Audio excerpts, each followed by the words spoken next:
Welcome. We're live at last. There's always these technical things. I'm so glad I have no idea how they work. Let me start off with the announcements first. Sessions are available through September 2026. Art and sacramentals will go up tonight on eBay at 8 p.m. Eastern Standard Time. Autograph books are on the website. And of course, you can keep abreast of me with georgeanderson.com, Twitter, Facebook, Instagram, Threads at George Anderson Medium. And please, for free, do me the favor of subscribing to my YouTube channel. And one question per person, s'il vous plaît. No questions about specific individuals. General questions only. There will be no personal messages. Post your comments in the chat or comment box, and they will be read aloud to me. So, what should I speak about tonight is what I'm considering. I think one thing that's been going through my mind where there's been a change in my discernments is I try not anymore, to waste any time explaining to people this or that, because probably most people I find out don't listen to me anyway, or they tune you out. So what I do now is I just tell them, just let your loved ones have the control. They're going to do it their way anyhow. They won't do it your way. They won't do it my way. And I think that causes some people that are inclined to be skeptical about this not being what I feel it is. But I'm not here to explain myself to anybody or to answer to anybody. I certainly don't hold a gun to anybody's head to come to see me. If you're not interested, don't come. If you are interested, wonderful, because you give me a chance to show you how what I consider my vocation works. But don't feel that you're pressured or forced, or I'm trying to convert you or anything of that nature, because I am not. Spiritually, I consider myself traditionally Catholic. That's only spiritually. I'm not into their man-made rules and regulations. Everybody thinks they have all the answers, and nobody does, including me. But in any case, I encourage people, don't, just throw out the baby with the bathwater because it doesn't fit your mold. And if it weren't for this, I'll be honest with you, I wouldn't believe in anything. I'd believe you're dead, you're dead. And there's probably people out there that still believe in that figure 6 feet under, and that's the end of it. But that's because they have not yet passed and learned it for themselves.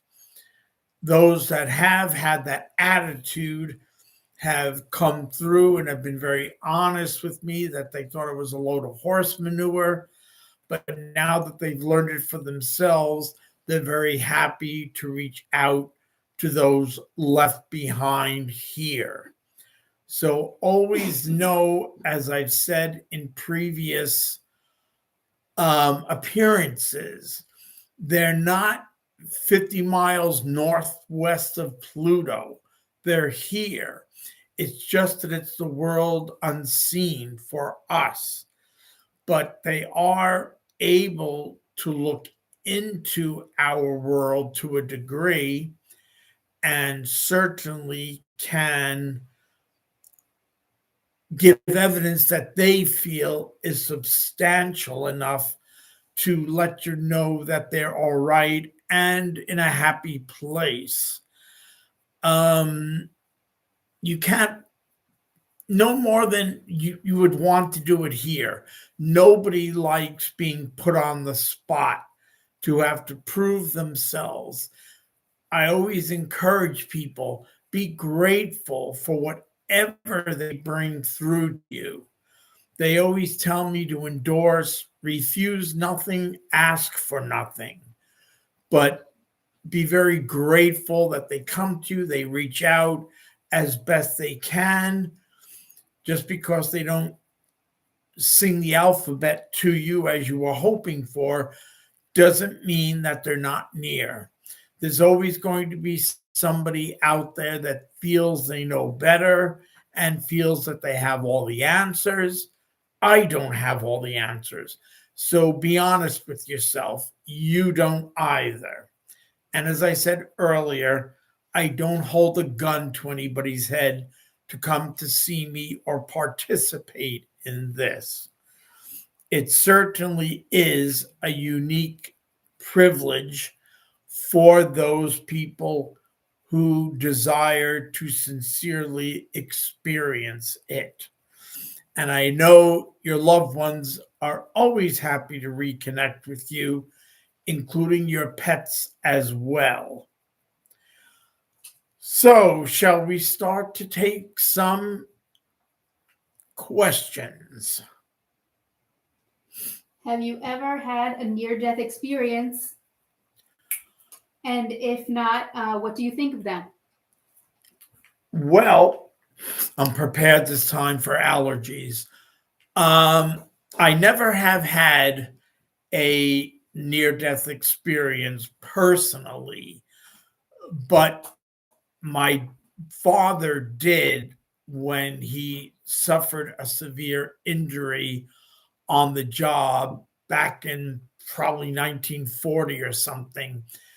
And he was called in for emergency surgery. And the doctor told the nurse to keep him awake. He could not go to sleep. And she kept tapping him on his cheek, saying to him, stay awake, George, stay awake.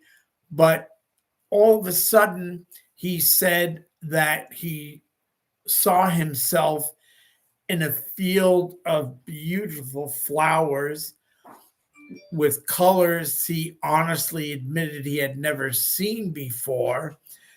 And he was running in that field um, to where he didn't know, but he did not see any of his family or individuals he knew that had passed on. As he reached a certain point of somebody being up ahead, he saw two male souls who were dressed in what he would interpret as white tunics. And they kept telling him to go back, that it wasn't his time yet. And he admits he wasn't really thrilled about hearing that. He didn't want to come back to here. And they said, no, go back. It's not your time yet. You're not supposed to be here. And the next thing he remembered was the nurse patting him on the cheek, saying, stay awake, George, stay awake. He had the same name as I do. Stay awake. And that was his near death experience, that he does feel it made him more open minded to the hereafter because he experienced it briefly. Many people have been dead for substantial period of time and experience it more overwhelmingly. But nobody stays there unless you're supposed to be there. And souls have said that once they've gone through the experience of passing on, which they jokingly tell me is much like going from one room to the next, to the point where they even joke further and say you can practice at home, walk from one room to the next, and then tell yourself, I just died, because that's what it feels like. I think most people are afraid of what will lead up to physical passing. Nobody wants to go through any dragged out illness or pain or suffering. And of course, we live in a world where we can't make decisions about our own existence, which I'm totally not in favor of. I have a living will that declares do not resuscitate. I do feel that people should have the right to also have a statement in their will that states if there's no way that they're going to be able to recover or go back to their normal selves, let them make the decision that unfortunately so many of us had to make for our pets, which is heart-wrenching. And the thing that I find funny about that, not about the pets, is that if you force the animal to stay alive, you can be accountable for animal cruelty. So why can't we make that decision when we're in tune with ourselves? And I think that would make things so much easier for our loved ones here, that they could come to us and say goodbye. And when you're ready, you could pass on with dignity. I remembered watching documentaries about who was that doctor years ago who was fully in favor of euthanasia. And he did not encourage it. He just let individuals have the option that if they wanted that he would go. Dr. Kevorkian, yes, that's his name. I couldn't remember. But there was a young man who had, I can't remember what illness it was, but he had trouble swallowing. And was so afraid he was going to choke to death, and he didn't want to go through with that. I can't read it, sorry. Somebody's trying to hail with me the just say it. Lou Gehrig's disease. Lou Gehrig's disease. That's what I thought it was, but I wasn't sure.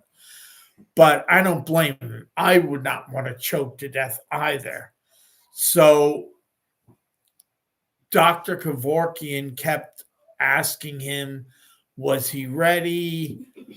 And of course, he was also concerned about the doctor getting into trouble with society. And finally, his mother made a very urgent phone call to the doctor saying he's having trouble to another degree with the disease. Can you please come? Because I think he's going to make the decision to be put to sleep. So the doctor came immediately. And when he arrived at where this poor young guy was, he said to him, "Are you ready to go, or you still want to hang in there?" And he said, "No, I can't deal with this anymore. I just want to go. I don't want to choke to death."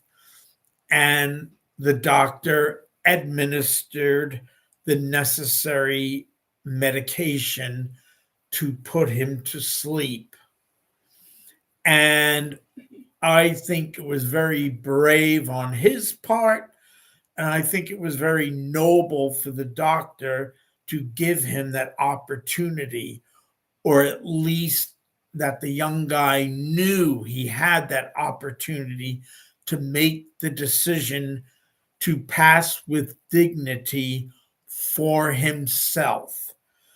There should be as many countries such as Canada, Switzerland, I believe Sweden, have authorized people, if they desire to put that in their will, that they can, and that they can be put out of the horrors of a dreadful illness or circumstance that keeps them tied to the physical body, which is not getting any better to begin with. So that's my feeling on it. There's people out there who would disagree. Everybody's entitled to their own opinion.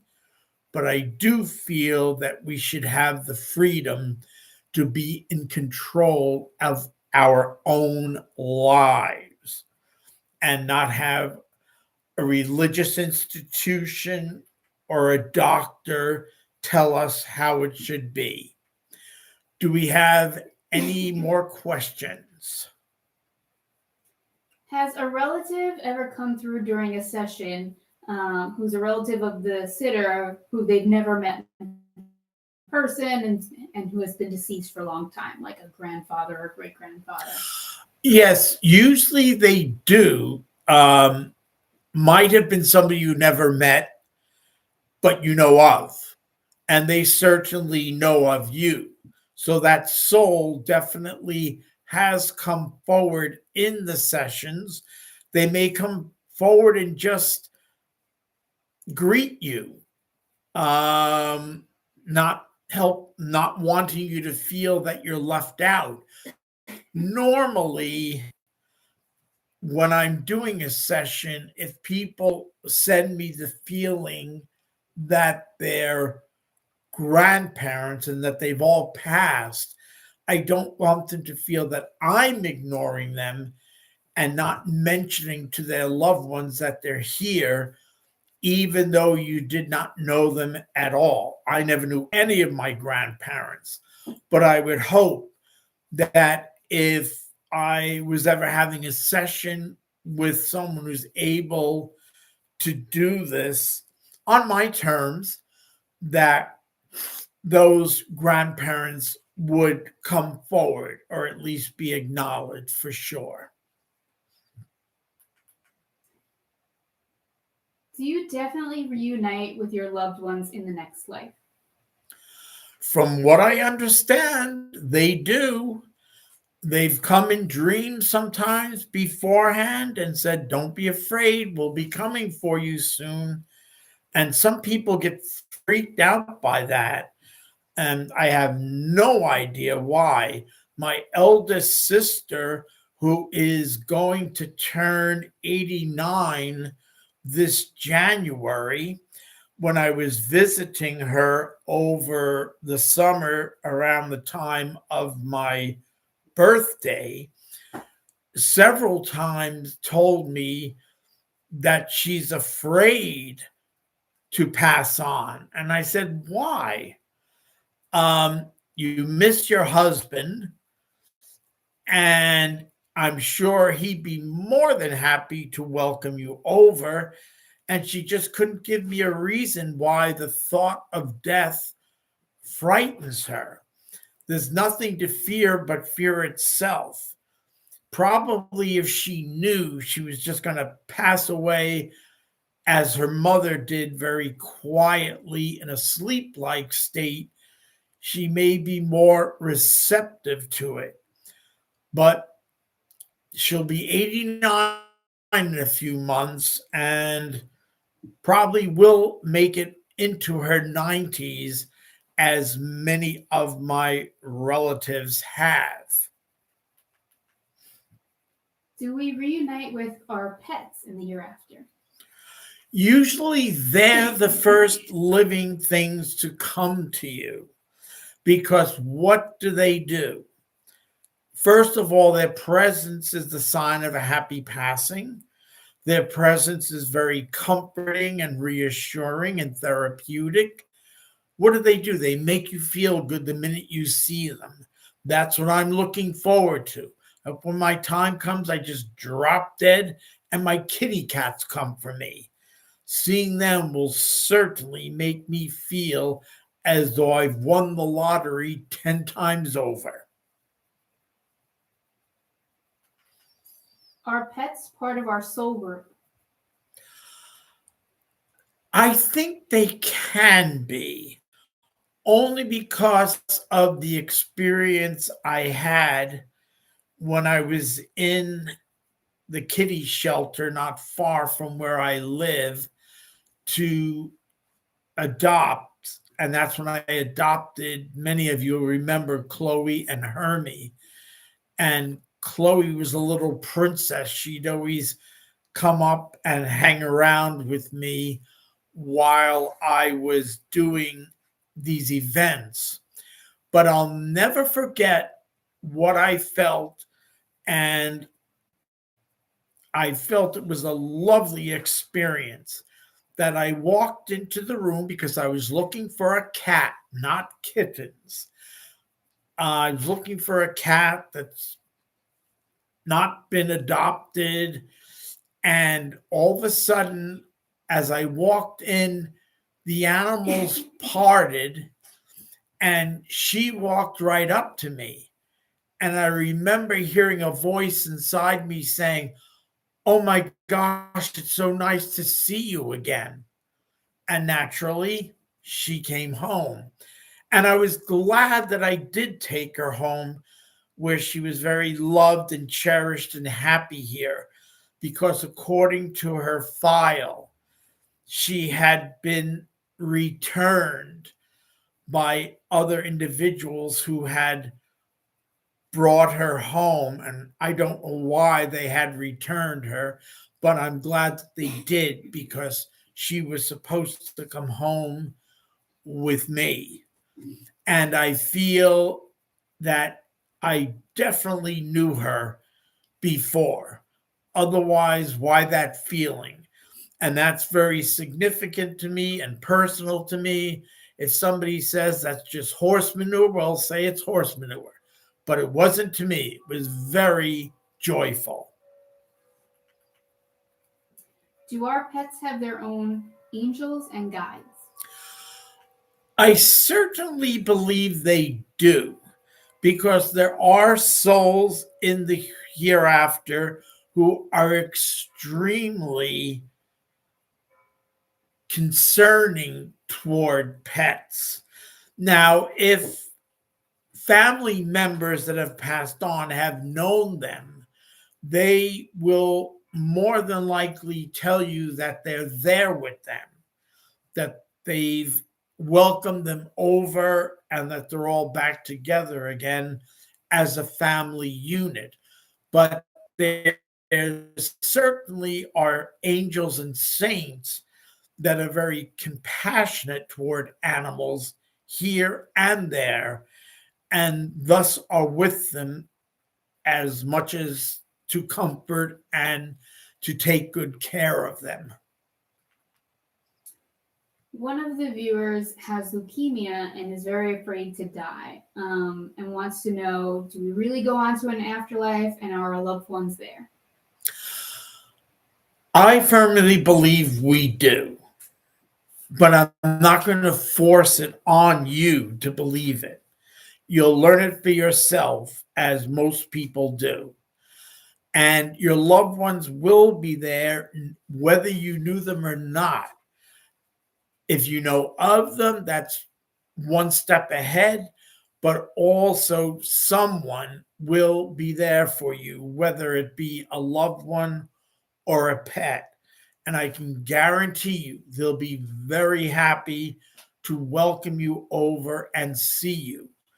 What you may experience is looking back into this physical dimension and actually see yourself going into the next dimension.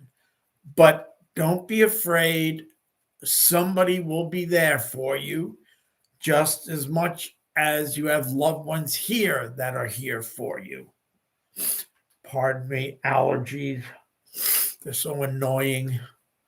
You sometimes say we're in hell here on earth. Are there different levels of hell here like there are when we cross over? I think here they've more or less referred to as a purgatory. But if you've been a real MF when you've been on the earth and very cruel and unkindly, the chances of you sending yourself to the lower levels in the hereafter are extremely high. The creator doesn't send you there, you send yourself there by your actions and your lack of kindness and for cruel unpleasantries. So that you could see as, I would say, a form of a purgatory or a hell. And what makes it that way is you're surrounded completely in a dark arena and a very murky, uncomfortable arena with individuals who are exactly as you were. And some people may not feel threatened by that, but I don't think I would care to experience that. So I always try to watch my P's and Q's when I'm here on the earth. But we send ourselves there. But the road to redemption and redemption is never closed. If you seek out the light, the eternal light of your own free will, it's always open to you, but you have to earn that. That's why different angels and saints sometimes will go down to the lower levels to offer to help individuals to help themselves. Now, some souls down there don't give a you know what. They don't want anything to do with them. And yet, there are loved ones who keep trying by going down there to help them to help themselves. Because keep in mind, that soul that has condemned themselves to those darker levels, they cannot go up into the light until they've learned it. I know of one lady whose husband was a total SOB, and she's passed on, and he lived to his 90s and then finally passed on, and he's in the lower levels, and she says she still loves him and always has, and she's not going to give up on him. So bravo to her, because she goes down into that level every day, even if he's still asleep, so to speak. And she administers to him and keeps trying. She has told me several times when I discerned for her grandson, she's not giving up on him until the victory is hers. And that's one woman who loves eternally. Is it true that if a person has a life with overwhelming pain and devastating loss, that's how their life was meant to be and it's actually potentially beneficial for them? Yes, it actually is beneficial for them because you're growing spiritually. You could be making amends up. Um, you could be learning and helping others to learn also.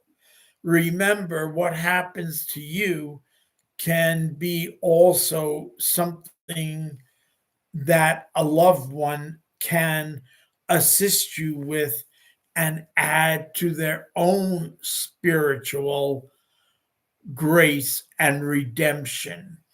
I've had souls come through that have complimented an individual here on the earth during a session who they did not expect to hear from. And the soul has come forward to them just to extend gratitude to them because they were very beneficial to that soul when they were here on the earth. And the one that they're thanking has not done anything spectacular. It's the simple things that turn out to be the most profound. Do you know who your spirit guides are? Frankly, no. um, I feel individuals around me now and again, but if they're with me, I don't mind. But when I'm not working, I really would prefer they keep their distance because it's my downtime and I want to give my subconscious and health a rest. But years ago, I was told that one of my guides was my maternal great grandfather, hence the whiskers, because he was born in 1852 in England and he had the whiskers that connected with his mustache and such, my father had told me. So I've let them grow in his memory. But um, they had told me that he's more or less my guide or guardian angel, this lady I had gone to see. And she did describe him perfectly. And um, including his name. And I was quite impressed because I had never been at the receiving end of that. And I never knew him. I just know of him. The only thing I found so odd was when I was getting a message about him. Um, his name was James, and my father came out of his room one night and said to my mother, I wonder if George would be interested in this. And what it turned out, it was my great grandfather's. It wasn't a diamond, believe me, it was Woolworth's best stick pin that he used to wear on his cravats and such. And I kept it in a safe place. And I was very pleased he gave it to me. I was also intrigued as to what led him to suddenly bring that out of his drawer and give it to me. Do you like your vocation? Did you ever see yourself in a different job? Um, Sometimes I think of the opening lines of the book A Tale of Two Cities. It's the best of times and it's the worst of times. I do say now that I recognize it is a vocation and there's many people that vocation does bring comfort to, So I do enjoy it in that respect, that if it takes the slightest bite off of their grief, I'm sure there's people that do come to see me that it really doesn't amount to a hill of beans. But hey, if that's their attitude, that's their attitude. Nobody, including me, forces anybody to believe it or convince them that it's what it is. I don't think that's my job. My job is basically to see it as a vocation and use it accordingly for the benefit of those people who want to desire to take part of it.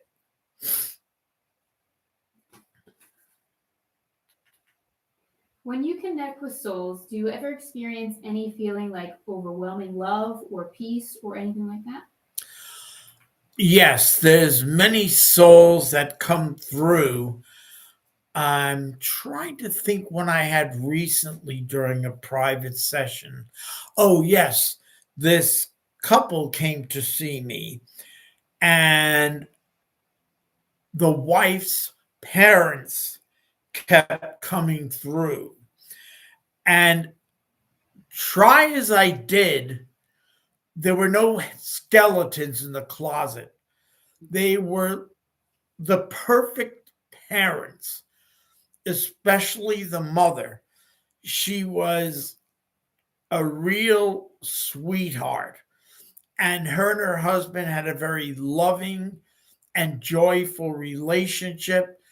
And that atmosphere was also shown to their children in a very loving, wonderful way. And the parents were very proud to say to their daughter, "We know if you'd have to do it over again, you wouldn't hesitate for a moment." And she agreed. Somebody like me would not desire to do it over again. I'd run for the hills. There's the difference. Do you feel the souls are flattered when we try to connect with them? I think so, because so many times individuals may show up that you were not expecting nor haven't thought of in years. Uh, the last few private sessions I've been doing, where I say to people, just don't have, refuse nothing, ask for nothing.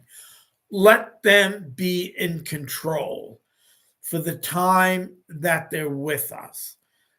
Forget about me. I'm just the instrument, just doing what I'm supposed to be doing. So just, and that's happened then.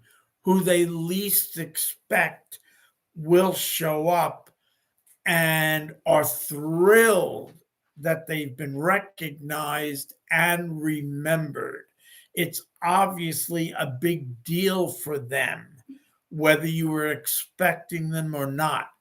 All you have to do is say yes and acknowledge them, and then let them either just say they're greeting you or thrilled that you've recognized them.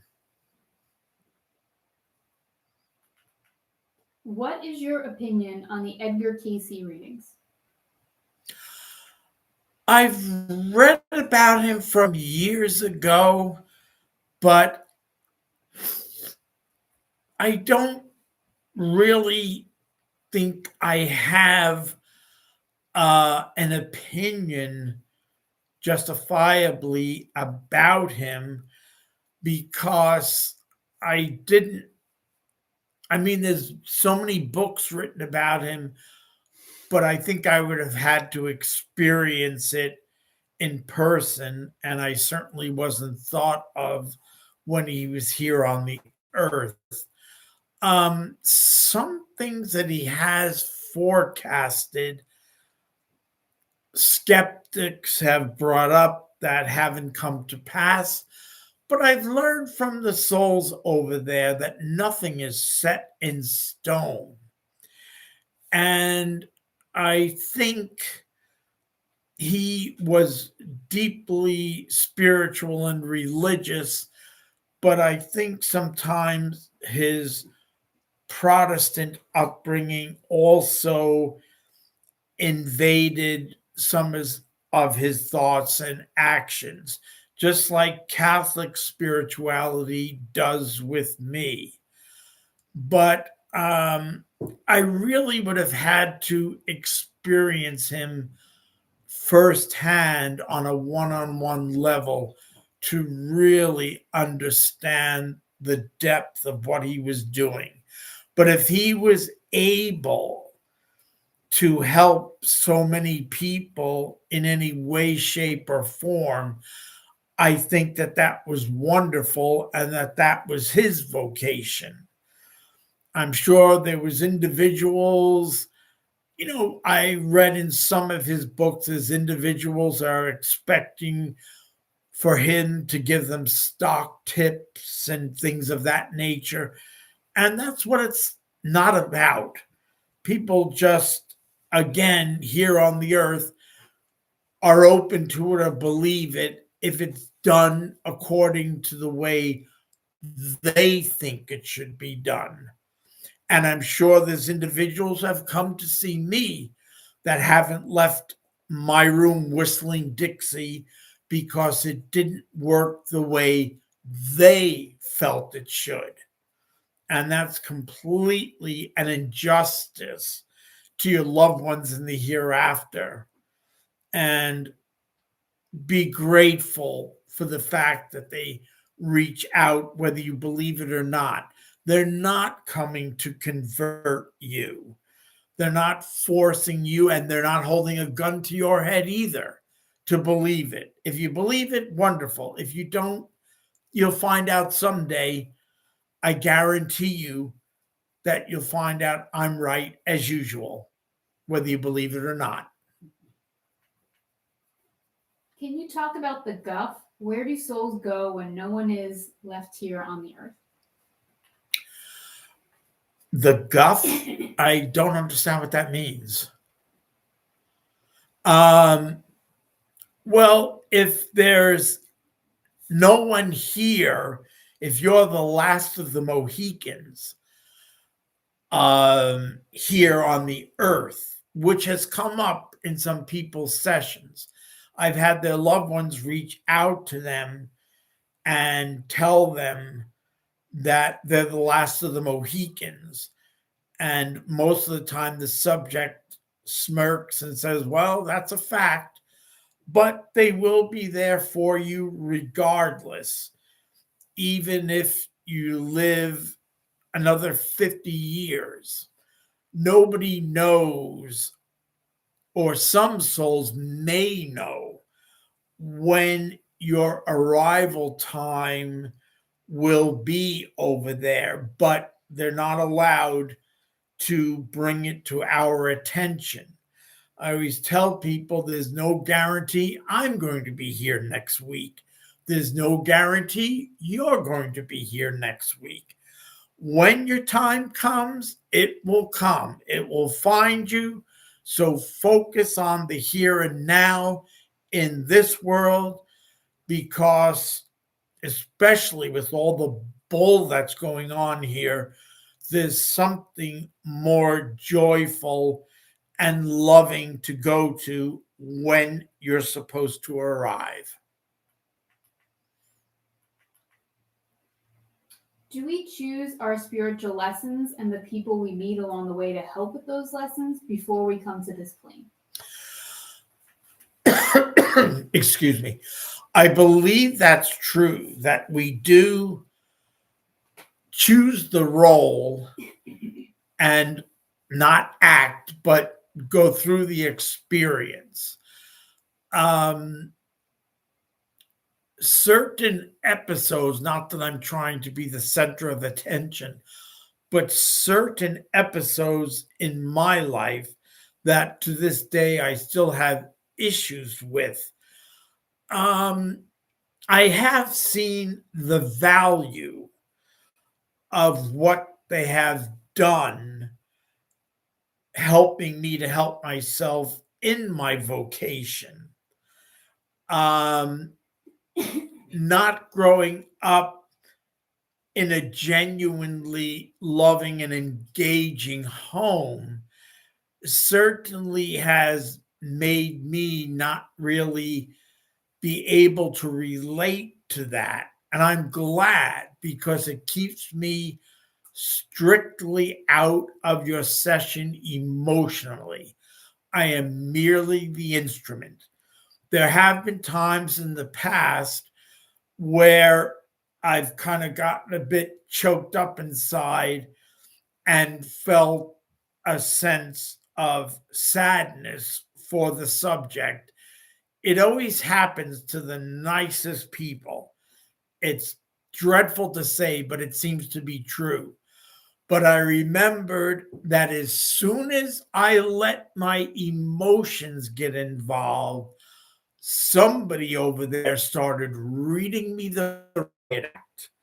And they told me, mind your own business, get out of this, don't become emotionally involved. You're merely the instrument. So I try to keep my schnoz out of it as much as possible. If you had a parent that passed away decades ago, would they still be there when you cross over, or have they reincarnated before you get there?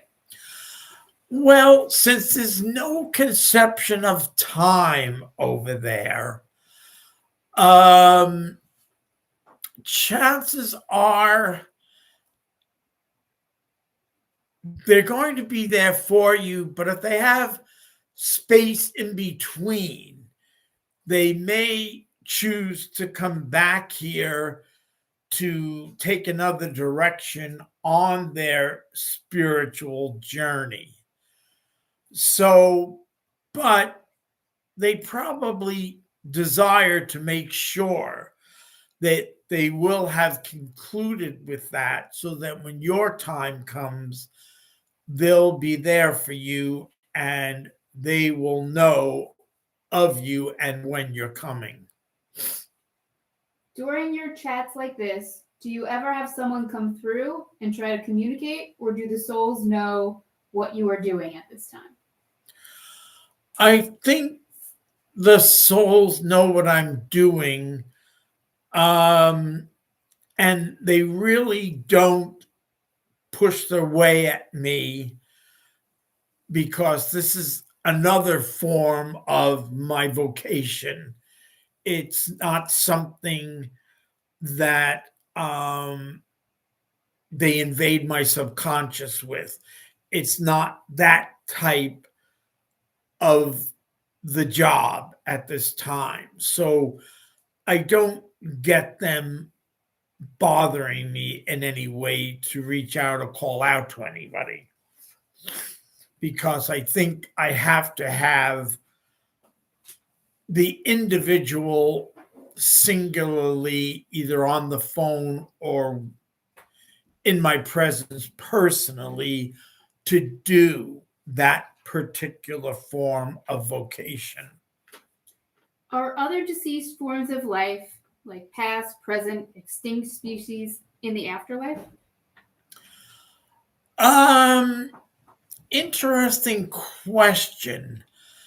Now, if species have become extinct, more than likely it's thankful to humankind, where we're inclined not to be ultimately very respectful of the planet or its inhabitants. And of course, somebody had asked me one time years ago at a seminar, if dogs and cats are over there, are there also dinosaurs and fleas? Whoever it was, I felt he or she was being a wise ass, But they actually had a good question because I said, what? Because we all know the dinosaurs were here at one time, and we're lucky they're not here now. We might be their dinner.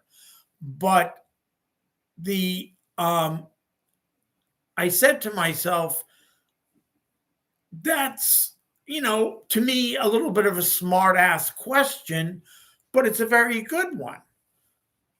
Are there dinosaurs over there or such?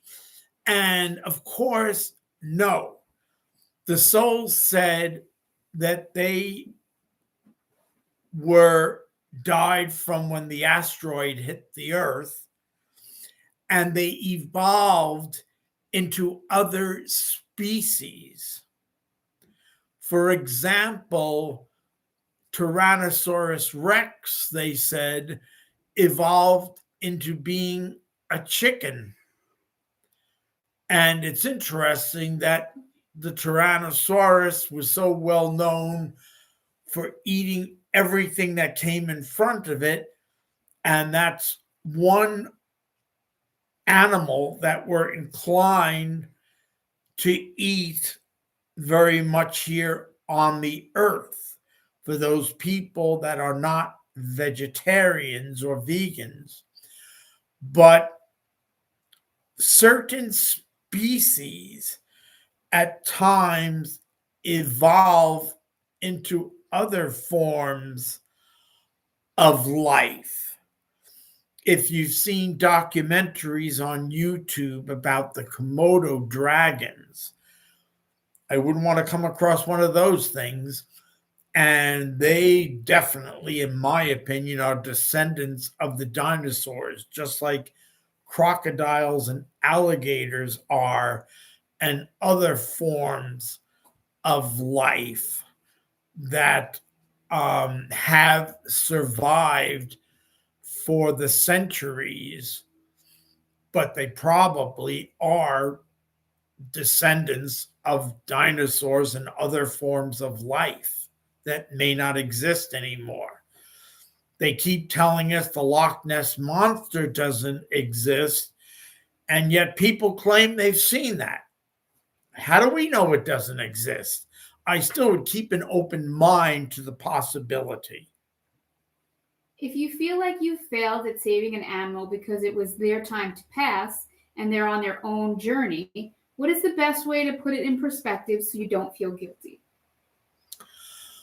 Well, first of all, I'm assuming if you have to have that wretched experience of making the life or just death decision for the animal, certainly it's overwhelmingly heartbreaking. When I had to put Chloe to sleep, I was wrecked. And especially since her brother had gone ahead of her. And I think she missed him, that she knew he had passed away. But the thing is, I believe animals are on their own experience here. That's why I'm always hoping that they find a loving and supportive home where they're treated with love, compassion, and tenderness. But knowing that the animals are the first things in so many sessions I've done that have come to you crossing over immediately, it really is something to look forward to and put you right at ease. If you choose to reincarnate, could you choose to omit certain individuals from your past life? Good question. Um, unless maybe if you feel you may still have a need to settle the score or settle things out.